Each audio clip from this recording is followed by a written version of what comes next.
El Ministerio Internacional presenta su programa Un Aliento de Vida.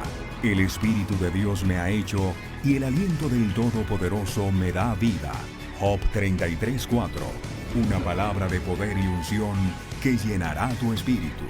Con ustedes, el pastor Jorge Enrique Gómez. Bienvenidos. Dios les bendiga de una manera poderosa. Para nosotros es de gran bendición y muy grato poder llegar en esta hora a su hogar, llegar en esta hora a su lugar de descanso con la palabra de Dios. Nuestro propósito es glorificar a Dios. Nuestro propósito es edificarte. Nuestro propósito es dar de lo que Dios ha puesto en nosotros, porque el llamado y el ministerio es irrevocable. Vamos a orar. Vamos a pedirle a Dios que bendiga su vida. ¿Cuál es tu petición? ¿Cuál es tu necesidad? ¿Cuál es ese anhelo que hay en tu corazón? Yo te invito para que te unas conmigo y nos unamos para orar y pedir a Dios que se glorifique. Padre Celestial, te damos gracias, porque en esta hora venimos con miles y miles de personas. Venimos en esta hora a exaltar y a glorificar tu nombre. Venimos en esta hora, Señor, a reconocer que tú eres Dios grande, poderoso y sublime. Que tú escuchas la oración de tu pueblo. Yo clamo, Padre amado, por cada persona que en esta hora me ve. Yo clamo en esta hora, Padre amado, por cada persona en esta hora que me está escuchando. Mira el anhelo que hay en su corazón, esa petición que hay en su vida. Yo ruego juntamente con ellos para que tú les escuches, para que tú les oigas, Señor, para que tú atiendas el clamor de ellos, Señor. Porque tu palabra dice: cercano está Jehová a los que le buscan de veras. Por eso en esta hora, Señor, venimos a ti, clamamos a ti, suplicamos tu misericordia y tu poder, suplicamos tu gloria, Señor. No a nosotros, oh Jehová, sino a tu nombre sea dada la gloria, la honra, la alabanza y el poder por los siglos de los siglos. No a nosotros, oh Jehová. Mira aquellas personas que se encuentran enfermas. Padre, yo clamo a ti por ellos. Reprendemos toda enfermedad. Reprendemos toda dolencia de esos cuerpos. Aquellas personas que están afligidas. Aquellas personas que se encuentran atribuladas. Fuera espíritu de tribulación. Fuera todo lo que te agobie. Y el Espíritu de Dios sea descendiendo sobre su vida. Porque Jesucristo vino a salvar y a rescatar lo que se había perdido. Por eso, Padre, clamamos a ti. Porque tú eres el dador de la vida. Tú eres el Todopoderoso. Tú eres el Alfa y la Omega, el principio y el fin. Y te alabamos, Señor. Te glorificamos, Señor. Exaltamos tu nombre para siempre, Jehová. Porque para siempre es tu misericordia y tu fidelidad. Saludamos a todos los amigos, a los hermanos en esta hora en el Instagram. Les saludamos de una manera muy especial. A las personas que nos ven a través del YouTube, a las personas que nos ven a través del Face, del Ministerio Internacional. Hemos querido cada día mejorar y hacer las cosas para el Señor. Hacer las cosas que glorifiquen su nombre y exalten su presencia. Hoy continuamos con nuestro tema acerca de la carta a los romanos. Y espero que no sea gravoso ni molestoso, sino que sea de agrado para ti y puedas crecer y enriquecerte espiritualmente. Ese es nuestro propósito. Que tú puedas crecer, que tú puedas cada día cimentarte en la palabra de Dios. Muchas veces lo que estudiamos parece repetitivo, pero es que el apóstol tiene que hablarle a un grupo de gentiles, de personas que habían sido adoctrinadas bajo el judaísmo, bajo la ley. Y él tiene que usar varias figuras retóricas, tiene que usar varios ejemplos. El día martes hablábamos acerca de Abraham y la fe, un ejemplo de Abraham. Hoy nuestro título de la prédica se llama Actuar en fe produce obras. Las obras no producen fe. Es una contraposición. Actuar en fe produce obras, pero esas obras no te salvan. Pero hay obras, porque hay una fe que se mueve. En cambio, las obras no producen fe. Tú lo vas a entender hoy. Carta a los Romanos. Abre tu Biblia en Romanos capítulo 4, versículo 2. Romanos capítulo 4, versículo 2. Dice así la Escritura: si Abraham llegó a ser aprobado por Dios por lo que hizo, entonces podía presumir de algo, pero no delante de Dios. Así que las obras no producen fe. Abraham llegó a ser aprobado por Dios por lo que hizo, entonces podría presumir de algo, pero no delante de Dios. Así que la fe es la que produce obras. Sigamos leyendo Romanos capítulo 4, versículo 5. Leámoslo de la Reina Valera. Mas al que no obra, sino cree en aquel que justifica al impío, su fe le es contada por justicia. Vuelvo y le repito. Mas al que no obra, sino cree en aquel que justifica al impío, su fe le es contada por justicia. Versículo 6. Como también David habla de la bienaventuranza del hombre a quien Dios atribuye justicia sin obras. Bienaventuranza, doblemente bendecido, dichoso, alegre, no cabe en la ropa de la felicidad. Versículo 7. Diciendo: bienaventurados aquellos cuyas iniquidades son perdonadas y cuyos pecados son cubiertos. Bienaventurado aquel cuyas iniquidades son perdonadas y cuyos pecados son cubiertos. Bienaventurado el varón a quien el Señor no inculpa de pecado. Bienaventurado el varón a quien el Señor no inculpa del pecado. Recordemos que cuando el salmista estaba escribiendo, estaba bajo la ley. Y él sentía regocijo en decir: aunque mis pecados no son perdonados, sino son redimidos, qué felicidad siento yo, que a pesar de ello, Dios me perdona. Que a pesar de ello siento la paz y la dicha del perdón. Es como cuando tú tomas un pájaro y lo tienes en la jaula.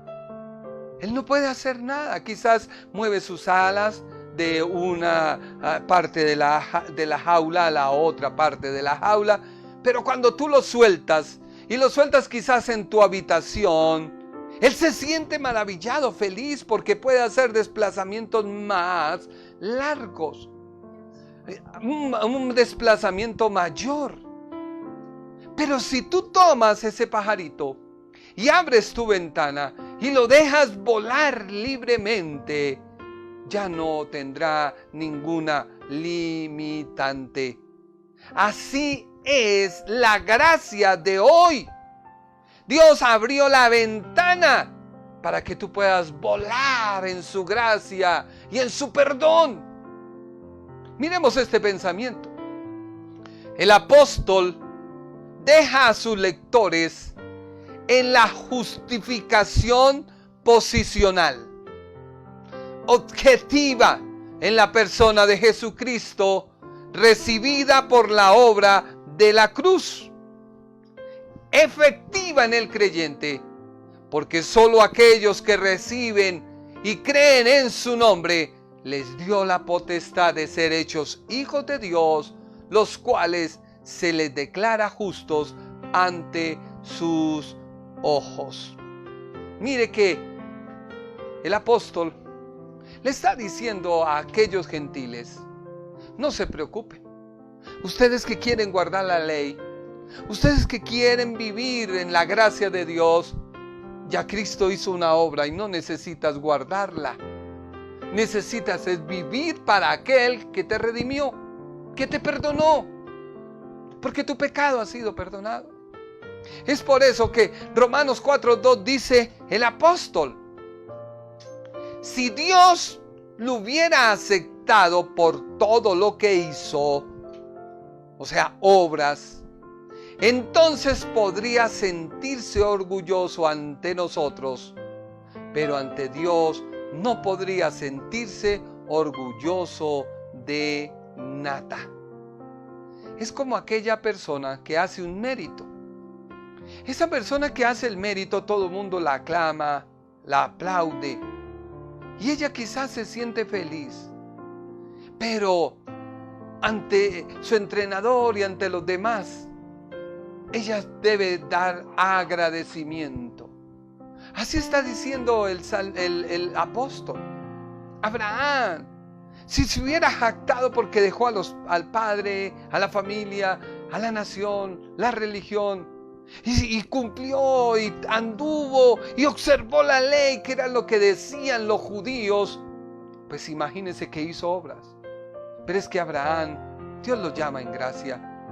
¿Por qué el apóstol deja de lado el alcanzar la justicia por obras?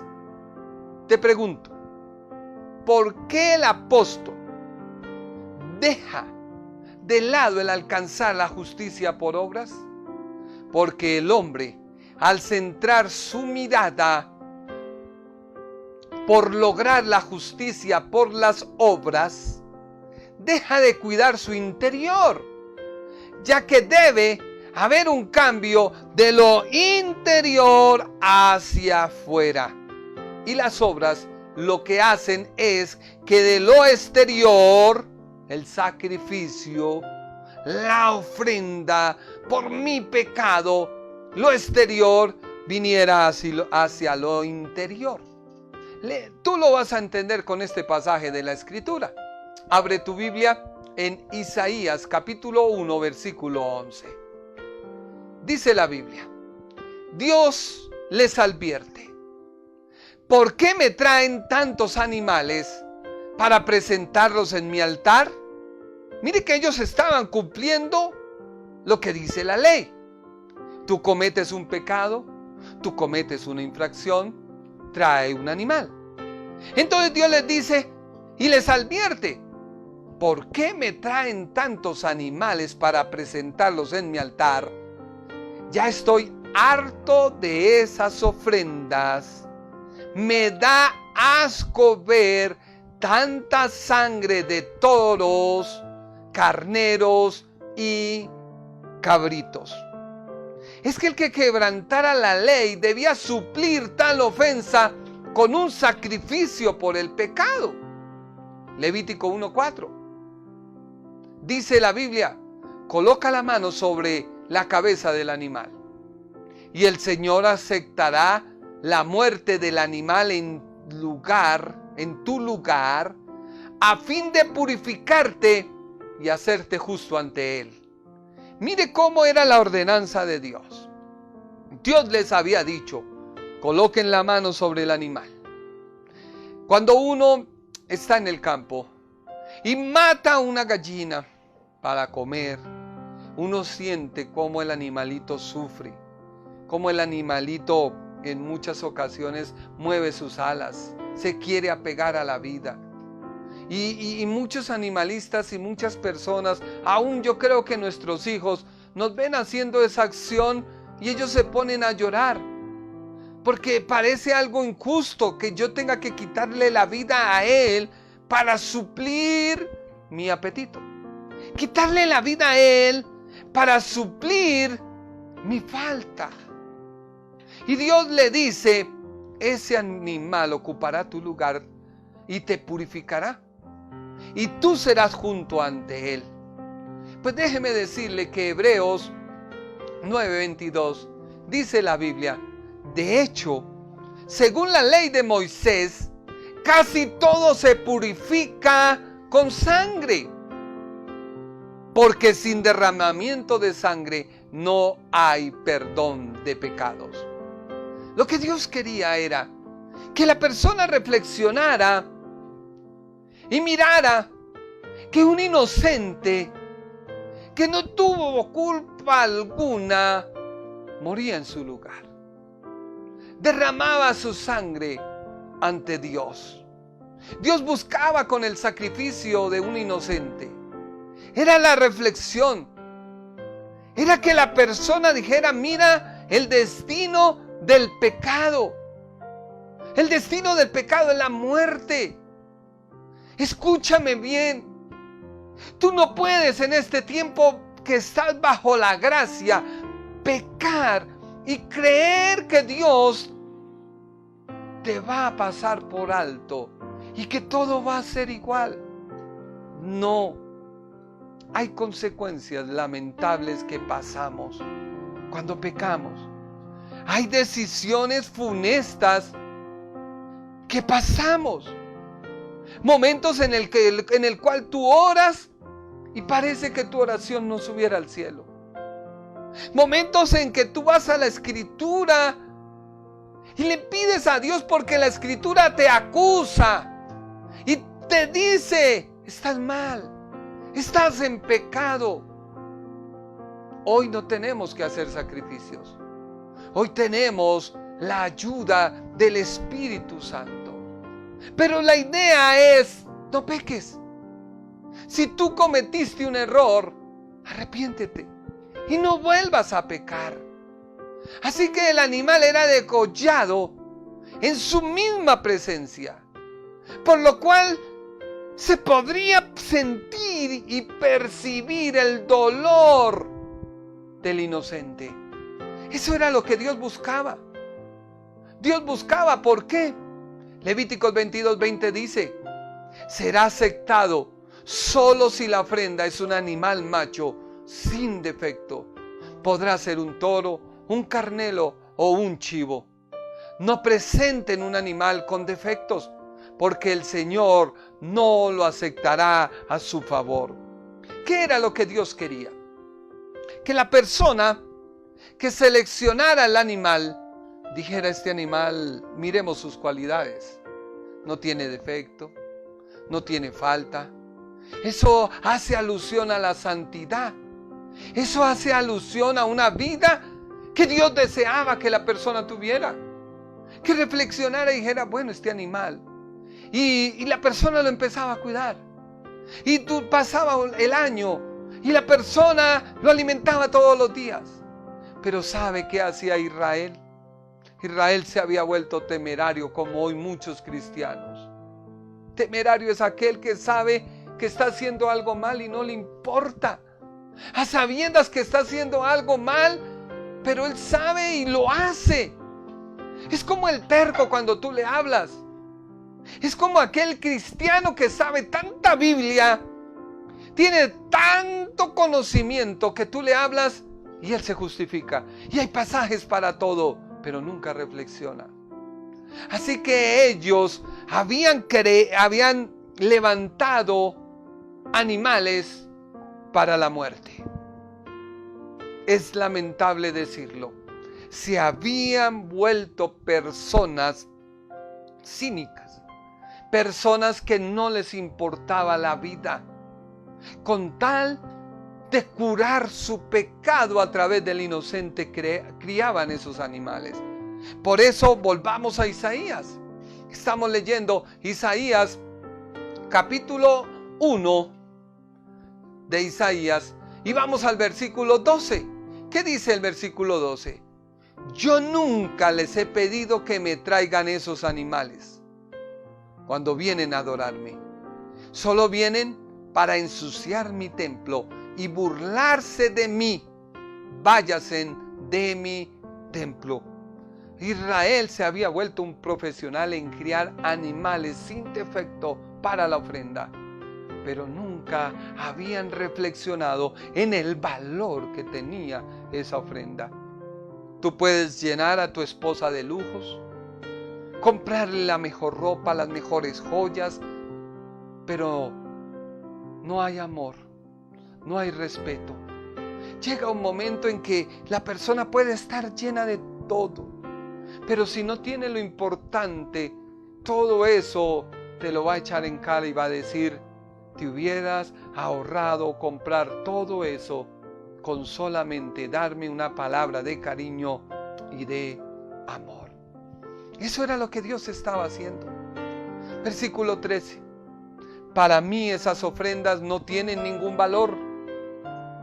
Criar un animal para la muerte, cuando se supone que tú debes mirar que ese animal va a morir, va a bramar, va a gemir por ti, pero a ti te da lo mismo. Así que Dios dice: para mí esas ofrendas no tienen ningún valor. Ya no quiero que las traigan y no me ofrezcan incienso, porque ya no lo soporto. Tampoco soporto sus fiestas de sábado y luna nueva, ni reuniones de gente malvada. Me resultan tan molestas que ya no las aguanto. Imagínese Dios airado con una nación que solo cumplía al pie de la letra lo que la ley decía, pero su corazón estaba apartado de Dios. Versículo 15. Ustedes oran mucho y al orar levantan las manos, pero yo no los veo ni los escucho. Han matado a tanta gente que las manos las levantan y están manchadas de sangre. Es como aquel religioso que peca, aquel religioso que trata mal a sus hijos, aquel religioso que trata mal a su esposa, aquel religioso que trata mal a sus empleados porque él es el patrón. Y si es el patrón, pues imagínense, yo soy el que les pago.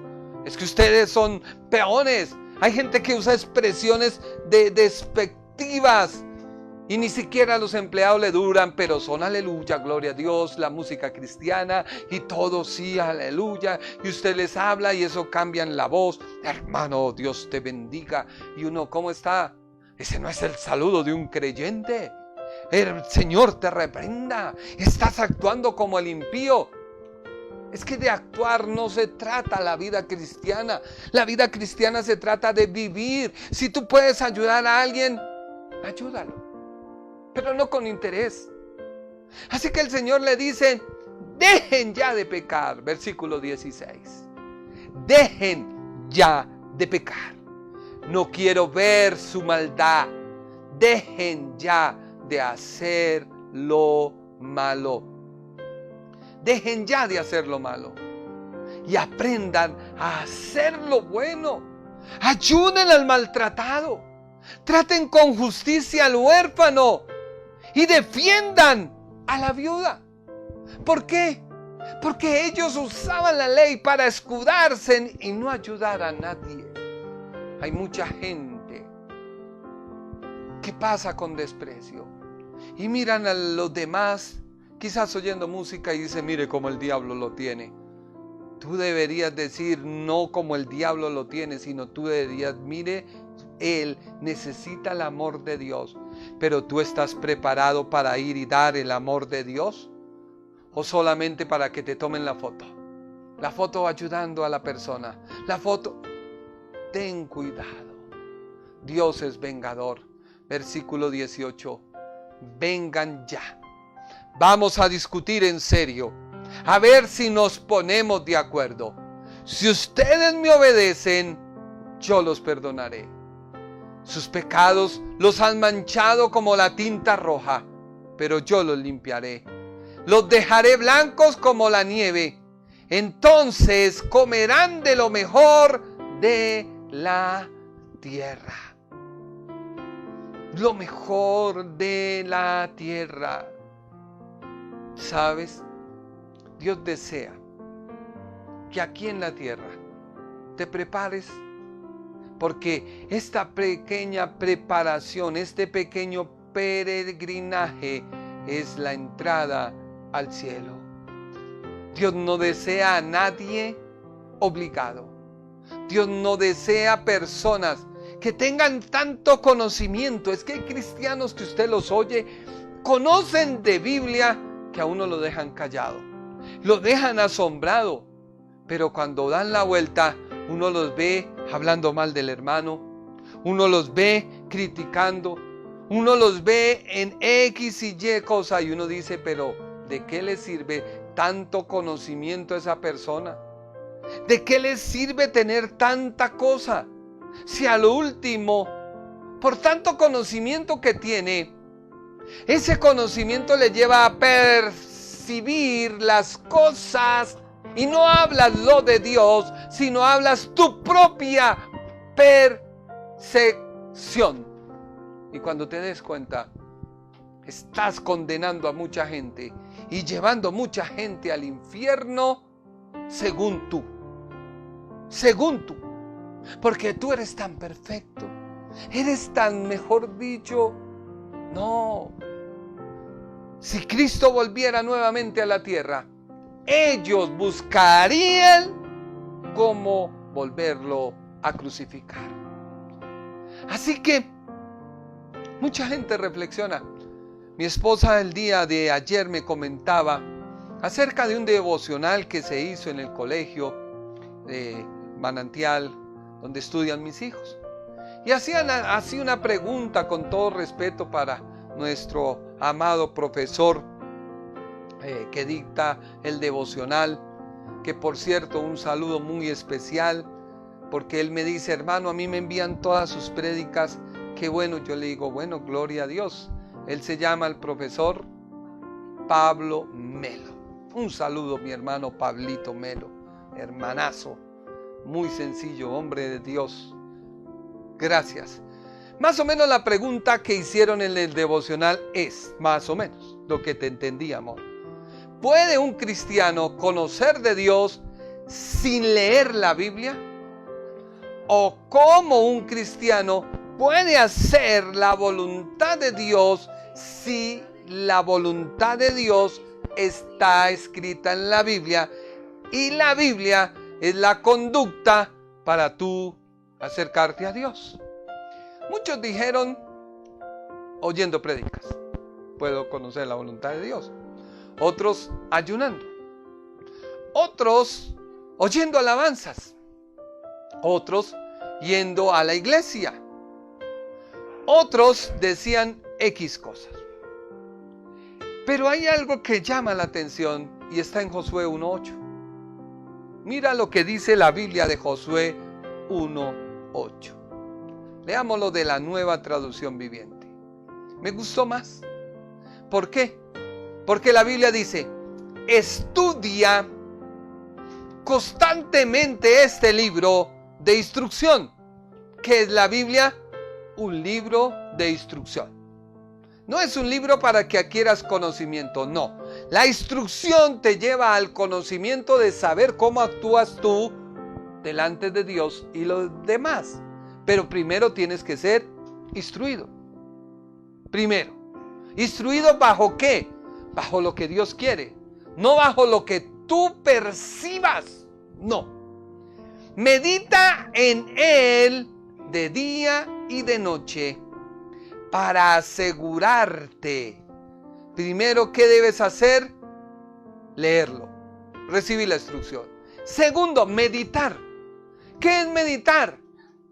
Meditar no es coger la almohada, voy a meditar. Y a los 2 minutos se quedó meditando y madrugó al otro día a las 6, 5 de la mañana de tanto meditar. No, meditar es tomar la palabra. Señor, ¿tú qué me quieres decir? Señor, ¿qué contexto tiene? ¿Qué es lo que tú quieres dar?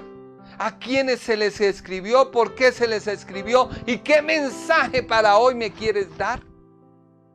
Obedecer todo lo que allí está escrito. Solo entonces prosperarás y te irá bien en todo lo que hagas. En otras palabras, conocerás la voluntad de Dios. Porque la voluntad de Dios es agradable y perfecta. La Reina Valera dice así: nunca se aparte de tu boca este libro de la ley, sino que de día y de noche meditarás en él, para que guardes y hagas conforme a todo lo que está en él escrito, porque entonces harás prosperar tu camino y todo te saldrá bien. Así que tú quieres conocer la Biblia, conocer qué Dios tiene para ti. Mire lo que una persona que está registrada en la Biblia miraba y leía, pero no entendía. Por eso es de vital importancia leer y meditar para aplicar a mi vida, porque si no lo haces, eres como aquel personaje que iba leyendo una porción del libro de Isaías. Dice Hechos, capítulo 8, versículo 29. El Espíritu Santo le dijo a Felipe: acércate y camina junto al carruaje. Felipe se acercó corriendo y oyó que el hombre leía el profeta Isaías. Felipe le preguntó: ¿entiendes lo que está leyendo? ¿Entiendes lo que está leyendo? No bajo tu percepción, no. ¿Entiendes lo que la palabra de Dios quiere decir? ¿Entiendes lo que el apóstol le decía a los gentiles judíos? ¿Sí lo entiendes? Entonces no te molestes cuando a veces se trata de predicar lo mismo, pero no es lo mismo. Así que el hombre contestó: ¿y cómo puedo entenderlo a menos que alguien me explique? Y le rogó a Felipe que subiera al carruaje y se sentaron junto a él. El pasaje de la escritura que él leía era el siguiente: como oveja fue llevado al matadero, y como cordero en silencio ante sus trasquiladores no abrió su boca. ¿Cuántas veces tú lees la palabra y no entiendes? Y te quedas ahí. No vas al autor. ¿Cuál es el autor? Dios. Tú vas al Señor y le dices: Señor, no entiendo este pasaje. ¿Qué quiere decir, Señor? ¿Tú qué me quieres hablar? Porque si tomáramos la palabra de Dios, pues entonces la Biblia dice que Judas fue y entregó al Señor por 30 piezas de plata. Y fue y se ahorcó. Y alguien dice, como mucha gente: ¿qué me quieres decir hoy? Y empiezan al pinochazo. Y luego la Biblia le dice: ve y haz tú lo mismo. No, Señor, ahí sí te vi mal. No. Tú tienes que leer la palabra y tienes que entender lo que la palabra dice. Por eso hemos venido estudiando la carta a los romanos detenidamente, y diera la leve impresión de que fuera algo repetitivo, pero no. El apóstol está argumentándole a aquellos gentiles por qué la ley había sido cumplida en Cristo. ¿Por qué la ley era observada en Cristo? Y si la persona recibía a Cristo, cumplía la ley. Hay algo que la gente usa mucho, y es la ley para juzgar al cristiano que vive en la gracia. No estoy poniendo en tela de juicio la escritura. Solo te estoy diciendo que la ley y el Antiguo Testamento fue el testimonio escritural de la venida del Mesías. Segundo, el Antiguo Testamento es la evidencia de cómo Dios trató con su nación amada, Israel, y cómo Dios hizo pactos e hizo muchas cosas para que su adorada Israel se volviera a él, pero no lo hizo. Así que ten cuidado cuando tú tomas el Antiguo Testamento para señalar y juzgar a la iglesia y tratar de imitar lo que hay. Hoy estamos bajo la gracia y eso es lo que el apóstol Pablo le interesa explicar, demostrar y argumentar en Romanos. Así que en Romanos 4 el apóstol le está diciendo a aquellos: bueno, miremos, si la ley era vital, entonces, ¿qué pasó con el patriarca Abraham? Porque el patriarca Abraham estuvo 400 años antes de la ley. Estuvo antes de que se diera en el monte Sinaí la ley. Entonces todo el mundo decía, pero entonces, ¿por qué? No, es que él se circuncidó. Y el apóstol comienza a argumentar que lo que vamos a estudiar, si Dios lo permite, el martes, cuando él habla de la circuncisión. Y él dice, bueno, ¿vale la pena circuncidarse? ¿No vale la pena? ¿Por qué fue dada la circuncisión? Y en grosso modo, el apóstol dice, él vivió, él anduvo con Dios y luego le fue dada la señal de la circuncisión. Pero hay un pasaje de 2 de Corintios, capítulo 3, versículo 6, que te lo quiero explicar. Y te lo quiero explicar porque ese pasaje nos habla de actuar en fe produce obras. Te lo voy a leer y tú me vas a decir, pero no tiene que ver. Déjame te lo explico. 2 de Corintios 3, 6. ¿Qué dice la Biblia? 2 de Corintios 3, 6. Él nos capacitó para que seamos ministros de su nuevo pacto. Este no es un pacto de leyes escritas, sino del Espíritu. El antiguo pacto escrito termina en muerte, pero de acuerdo con el nuevo pacto es el que da vida. Este pasaje dice en la Reina Valera, la letra mata, pero el Espíritu vivifica. Y muchas veces erróneamente lo hemos interpretado para decirle a alguien que lee mucho la Biblia, decirle, mire, la letra mata. Sí, y el Espíritu vivifica. Y resulta que es un error de interpretación. El grave error es que muchos tomamos la ley para juzgar a las personas que viven bajo la gracia. Si bien las palabras de Dios no tienen vencimiento, si bien la palabra de Dios describe el carácter y el comportamiento del hombre, no podemos tomar el trato de Dios con la nación de Israel para aplicarlo al gentil. Escúcheme bien. Ese es el grave error. Que tú tomas la palabra para juzgar a otro. Y es que lo juzgas con tanta vehemencia que si pudieras por ti, lo borrabas del mapa. Pero no.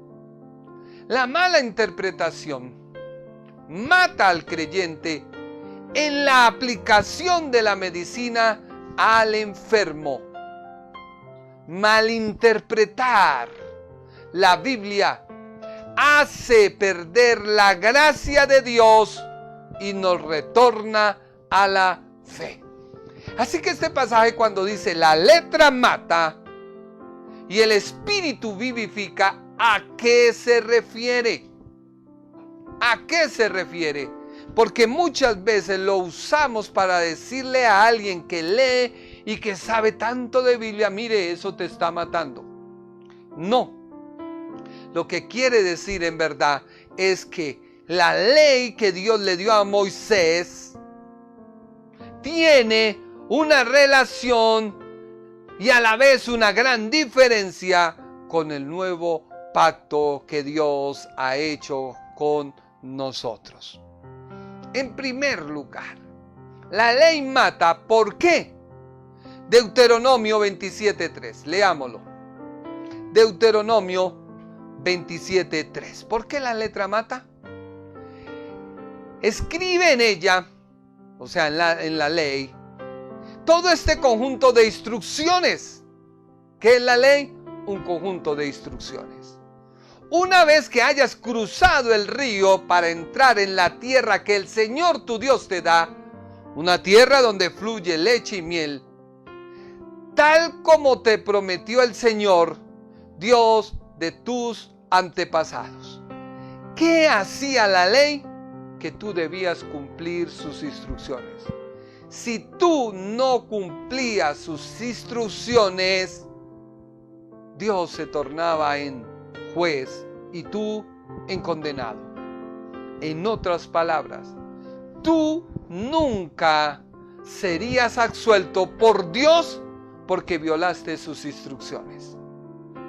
Por eso la letra mata, pero el Espíritu vivifica. ¿Por qué? Porque el nuevo pacto tiene que ver con Cristo, Espíritu vivificado. No me quiero adelantar porque tengo que explicarles el primer Adán y el segundo Adán, pero te voy a dar un punto. Dios creó a Adán y tomó en él y sopló. ¿Qué es el soplo? La sangre. Dios tomó a la Virgen María y sopló. ¿Y qué sopló? Pues sopló y engendró a Jesucristo. Jesucristo era un ser como nosotros, porque en la cruz del Calvario derramó su sangre. Pero esa sangre tiene poder porque es la sangre de Dios que corría por las venas de Cristo. Así que esa sangre no tenía contaminación alguna, porque exactamente era la misma sangre que se puso en el primer Adán, que la corrompió cuando escuchó la voz del diablo. Dejó de obedecer a Dios para entrar en desobediencia y así condenarnos a todos. Así que ese nuevo pacto es Cristo, y es Cristo vivificado.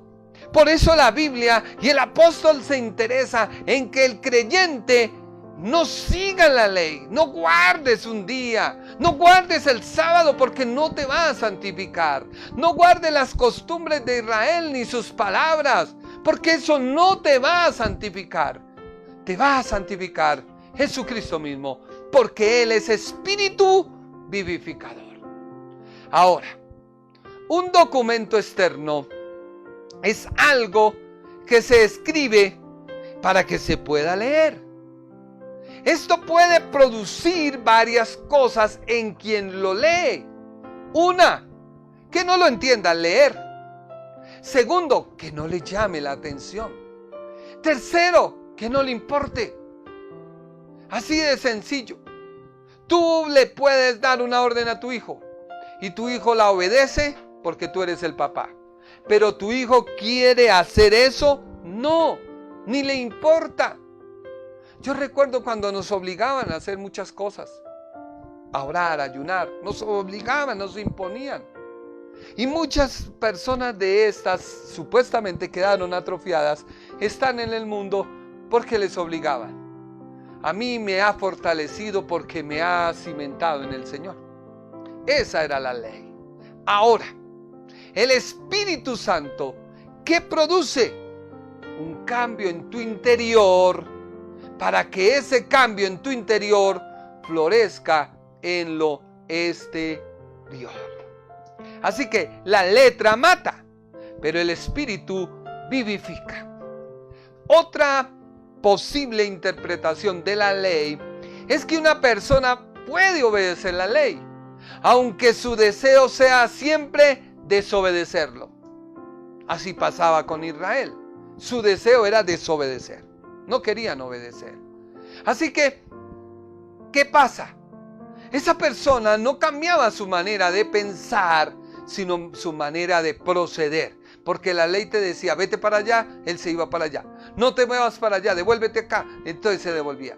Hoy, el Espíritu Santo, cuando entra en tu corazón y cuando entra en tu vida, Él te hace consciente de tus actos.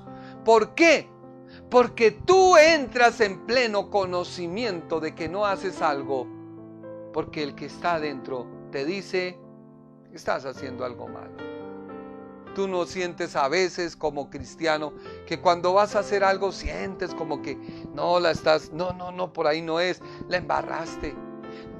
la embarraste. Y tú, perdóname, Señor. Eso es lo que hace el Señor. Cambia tu manera de pensar. Por eso Juan el Bautista llamaba al arrepentimiento y les decía, vengan al arrepentimiento. ¿Por qué? Cambien esa manera de pensar. Así que la letra mata y el espíritu vivifica.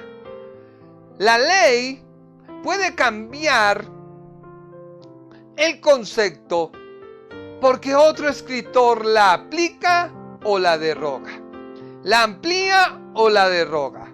Ha habido mucha polémica en Colombia porque la ley la hicieron y que entonces no, que esa ley de la salud no sirve, que la ley 100, que esa no, que la otra. Y así ha pasado y todo el mundo polemiza. ¿Por qué? Porque la ley es interpretativa. En cambio, el Espíritu Santo, cuando entra en tu vida, transforma lo que la ley no puede transformar, que es tu naturaleza humana, esa que heredamos de Adán. No la puede cambiar la ley, pero Cristo viene y comienza a renovarla.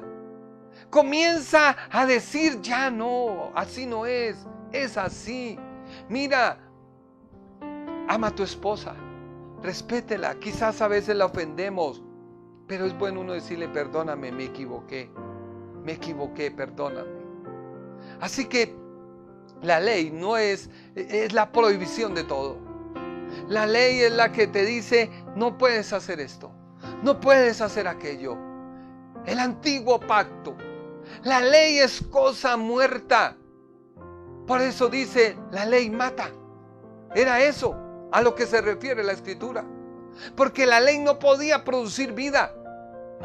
La ley solamente producía una relación entre quien se acogía a ella y Dios. Por eso el apóstol dijo, el que guarda la ley es juzgado por la ley. Pero el que está en Cristo no lo juzga la ley. ¿Sí vas entendiendo? Así que la ley mata, pero el Espíritu vivifica. Mira lo que dice Deuteronomio 27:13. Ya leímos que Dios le dijo a Josué, toma, escribe todas las instrucciones. Pero mira la condición de la ley. Si escucha los mandatos del Señor, tu Dios que te entregó hoy, y los obedeces cuidadosamente, el Señor te pondrá por cabeza y no en la cola. Y siempre estarás encima y nunca debajo. Así que había una condición. Así que el antiguo pacto hacía ver a la persona como un infractor y a Dios actuando como juez, donde el infractor siempre salía culpable por su naturaleza de pecado. Eso no dijo el apóstol Pablo, todos, gentiles, judíos, iglesia, están bajo la ira de Dios, bajo el juicio de Dios, bajo pecado, pero Cristo te da vida. Cristo te da vida. La ley del antiguo pacto mata. ¿Por qué? Porque una persona nada podía hacer. Solo podía acudir a un inocente para que ocupara su lugar. El antiguo pacto es la muerte. ¿Por qué? Porque al no poder ser cumplido, la persona moría. Y toda la esperanza con ella moría. Por ello producía frustración. Y fue que Nicodemo fue y le dijo a Jesús, pero ¿cómo tú puedes decir que uno puede nacer de nuevo? Y el Señor le dijo, tú siendo intérprete de la ley, ¿no lo sabes? Nosotros hablamos lo que sabemos. Estaba muerto. Por eso Romanos capítulo 4, versículo 6 dice David. Y dice Pablo de David. David también habló de lo mismo cuando describió la felicidad de los que son declarados justos sin hacer esfuerzo para lograrlo. ¿Tú quieres prosperar? Recibe a Jesucristo. Abandona el mundo. Abandona tu pecado. Abandona tu forma de pensar. Hoy yo le decía a uno de mis colaboradores, mira, Dios te está bendiciendo desde que tú obedeciste. ¿Qué debía obedecer? Casarse. Así de sencillo. Se casó. Él mismo dice, y ojalá él mismo escribiera, y ojalá él mismo grabara un día el video y dijera: desde que me casé, todo se empezó a organizar en mi casa. Todo se comenzó a organizar en mi casa. Hoy yo le dije, ¿qué es la vida cristiana? La vida cristiana es tú saber que te llamas fulano de tal. Pero es que allá en el matadero todo el mundo llega: hola gran no sé qué, hola homosexual. No le digo la palabra. Todo el mundo llega. No hay nombres, solo es ¿qué hubo, ma? Todo el mundo. ¿Qué hubo? Y uno, yo hoy le dije: hazte respetar, o es que tú eres homosexual. Diga: discúlpeme, por favor, mi nombre es fulano de tal. Le pido el favor, no me ofenda. Yo no soy eso. Perdón, discúlpeme. Eso es el cristianismo. Reconocer que el mundo te quiere atar, el mundo te quiere frustrar, el mundo te quiere envolver con sus palabras soeces, con sus palabras que no te van a dejar fluir en el Señor. Entonces tú tienes que hacer un alto y decir no. Por eso el salmista decía: oh, qué alegría para aquellos a quienes se les perdona la desobediencia, a quienes se les cubre sus pecados. Sí, qué alegría para aquellos a quienes el Señor borró sus pecados de la cuenta. Y es que imagínense, después de David pecar, después de David cometer tremendo acto de adulterio, y no contento de asesinato, y no contento de entregar a un hijo de Dios al diablo, porque eso fue lo que hizo con el esposo de Betsabé. Lo entregó en manos enemigas y ellos le dieron muerte. Ten cuidado. ¿Por qué? Porque el salmista vislumbraba, visualizaba el nuevo pacto. El nuevo pacto se establece sobre una nueva relación en la cual el amor cubre multitud de pecados. El amor de Dios. El amor de Dios cubre todo tu pecado. Ven a Él. No te quedes por fuera. Vuelvo y te ruego, te suplico, ven a Cristo.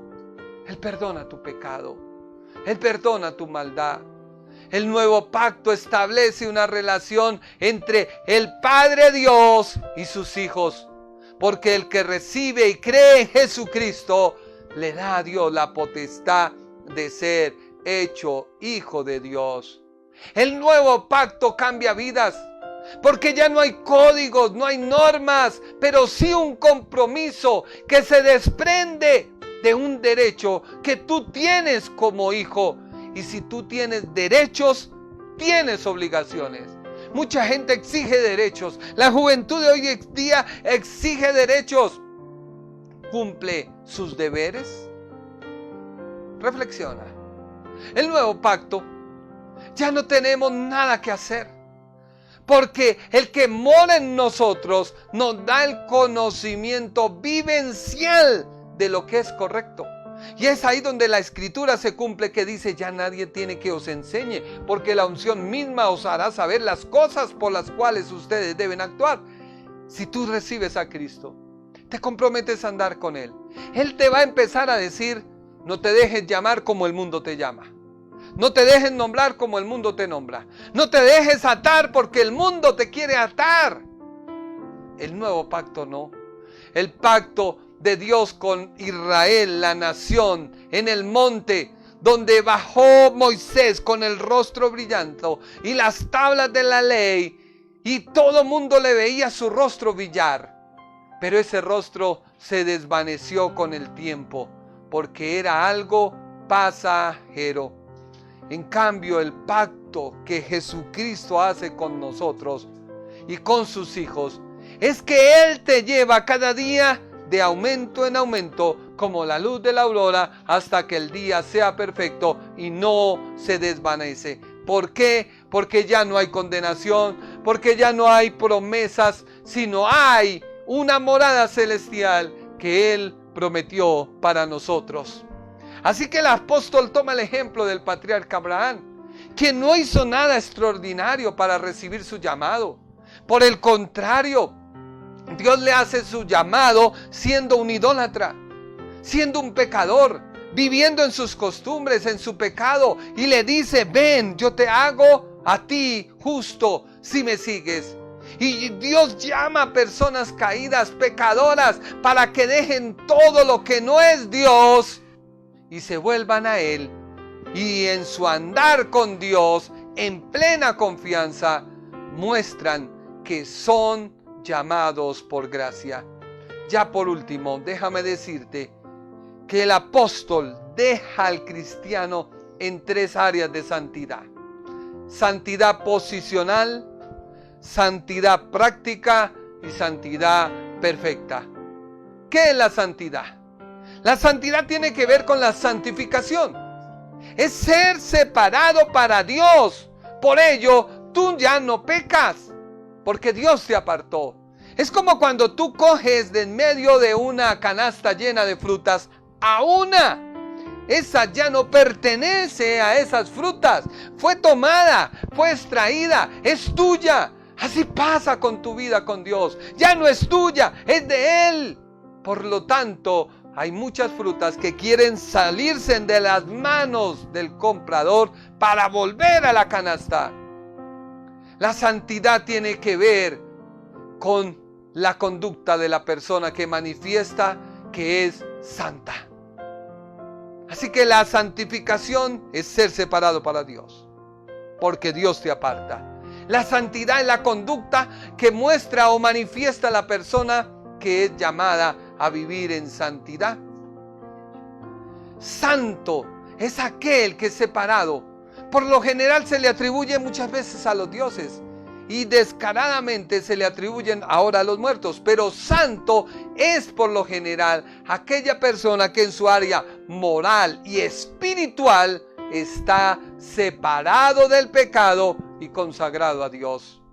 Cuando decimos que Dios es santo, es porque en su esencia y su naturaleza es santo. Así que cuando se habla de un humano, no es porque haya muerto y se le considere así, no, es porque Dios lo tomó para Él y lo hizo santo. Así que la santidad posicional es la que recibes tú en el momento que aceptas a Cristo. Él te llama, te aparta, coge de todas las manzanas, te cogió a ti y dijo: eres mío. Y la santidad práctica es aquella que al diario vivir del creyente va creciendo con Cristo. Por eso Pablo dijo: con Cristo estoy juntamente crucificado y ya no vivo yo, mas Cristo vive en mí. En otra parte el apóstol dice: pero es que llevo los padecimientos de Cristo. O sea, mejor dicho, en mi cuerpo digo: no puedo pecar, no puedo dejar fallarte, Señor, no puedo volver al mundo de donde me tomaste. Esa es una santidad que Dios te lleva cuando tú estás con Él. Y la santidad perfecta es aquella cuando tú mueres y partes con el Señor. Por eso déjame leerte ya para finalizar el Salmo 32, 1 en adelante. Dice el salmista: oh, qué alegría para aquellos a quienes se le perdona la desobediencia, a quienes se les cubre su pecado. Sí, qué alegría para aquellos a quienes el Señor les borró la culpa de su cuenta. Los que llevan una vida en total transparencia. Mientras me negué a confesar mi pecado, mi cuerpo se consumió y gemía todo el día. Día y noche tu mano de disciplina pesaba sobre mí. Mi fuerza se evaporó como agua al vapor del verano. Finalmente te confesé todos mis pecados y ya no intenté ocultar mi culpa. Me dije: le confesaré mis rebeliones al Señor y tú perdonaste toda mi culpa. Desapareció. Por tanto, que todos los justos oren a ti mientras aún haya tiempo, para que no se ahoguen en las desbordantes aguas del juicio, pues tú eres mi escondite, me proteges de las dificultades y me rodeas con canciones de victoria. El Señor dice: te guiaré por el mejor sendero para tu vida, te aconsejaré y velaré por ti. ahí el apóstol dejó a los gentiles. Y ya comienza él a hablar de la circuncisión. Vamos a ver qué es la circuncisión. ¿Para qué servía la circuncisión? ¿Cuál era el propósito de la circuncisión? Porque es como cuando tú estás acostumbrado a algo y alguien llega y te dice, no, estás mal. Entonces uno como que se echa para atrás, dice, uy, pero me sale con este cuento reforzado ahora. Pues entonces el apóstol comenzó a justificar acerca de la gracia de Dios, la justicia de Dios por medio de la gracia. Espero que este tema te agrade. Espero que sea de bendición. Todo lo hacemos no porque queramos percibir algo económico, sino deseamos dar de lo que Dios nos ha dado, porque a eso nos ha llamado el Señor. Y lo hacemos con mucho esfuerzo. Hay un equipo de trabajo aquí en la casa de 11, de 10 años, y de 8 años, estrenándose el Juan Esteban. 8 años, cómo pasa el tiempo. Y mi amada esposa, mi hermosa esposa, qué bendición haberte conocido. Y no me arrepiento de haberte conocido. Le doy gracias a Dios, vamos a orar. Padre Celestial, te damos gracias, el tiempo ha corrido. Pido tu bendición para cada persona. Pido tu protección para cada persona. Pido en esta hora, Señor, por favor, que tu palabra no vuelva vacía. Pido que tu palabra alimente a las personas. Pido que tu palabra, Señor, fortalezca las vidas. Pido que tu palabra, Señor, corra y fluya, Señor. Convence a las personas, porque es tu palabra. No es mi palabra, no es mi predicación, Señor. Por favor, haz que quien me oiga pueda salir del pecado. Que no ame más al pecado, porque cuando amamos al pecado, no te amamos a ti. Y si no te amamos a ti, seguiremos pecando. Por eso, si tú estás en el vicio, amas tu vicio y pones miles y miles de excusas y de condiciones, no amas a Dios. Y cuando Él te llame a su presencia, Él te va a decir, tú no me amabas, porque mayor era tu vicio, mayor era tu desgracia, mayor era tu mentalidad, mayor era tu decisión. Por eso la Biblia dice, determinarás a sí mismo una cosa y te será firme y sobre ella resplandecerá la luz de Jehová. Toma una decisión. Dios le dijo a aquel hombre cuando estaba muerto, aquel rico de Pudón, aquel rico cuando le dice, dile a Lázaro, y él le dijo, en tu vida tú tomaste tu decisión. No, es que no, allá hay alguien que le hable a tus hermanos. No, pero no, óiganlos, escúchame. Dile hoy con todo el corazón a Dios, dile, Señor, quiero cambiar. Señor, transfórmame. Señor, perdóname. Señor, envía tu Espíritu Santo. Aún si soy tan incrédulo, aún si soy tan torpe, perdóname, Señor. Pero ayúdame, libértame de esta atadura, libértame de este pecado, libértame de esta condición, Señor. Tú has prometido, Padre amado. Aquí está mi corazón, lo abro a ti, Señor. Ven, Señor, sobre cada vida.